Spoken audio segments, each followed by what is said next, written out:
1 aprel tarixində Marniyulidə Azərbaycan evinin parkında təntənəli Ramazan bayramı şənliyi keçiriləcək.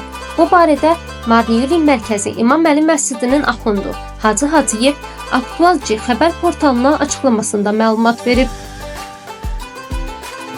Mübarək Ramazan bayramı münasibətilə keçiriləcək tədbir İmam Əli Məscidinin və Ümumi Gürcüstan müsəlmanlarının Ali Dini İdarəsinin təşkilatçılığı ilə saat 18:00-da başlayacaq. Bismillahirrahmanirrahim. Mehriban və bağışlayan Allahın adı ilə Ramazan ayının, mübarək Ramazan ayının son günlərini yaşayırıq. Allah bütün tutulan oruçları, verilən ehsanları və iftarları ali dərəcədə qəbul eləsin.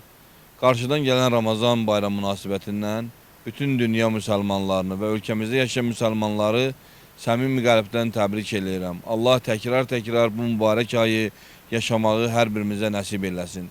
Hər il olduğu kimi bu ildə Ramazan bayramından əlaqədar Marniyuli rayonunda bayram şənliyimiz olacaq. Ramazan bayramından əlaqəli və inşallah şənliyimiz 1 aprel saat 6:00-da Azərbaycan evinin həyatında inşallah baş tutacaq. Bütün müsəlman bacı və qardaşlar bu məclisdə iştirak eləmək üçün dəvətlidirlər. Bizim üçün xoş olar ki, gəlib bu sevinci müsəlmanlar bir yerdə paylaşaq. Allah inşallah hamımızın bayramımızı mübarək eləsin. Neçə belə gözəl bayramlara çatasın.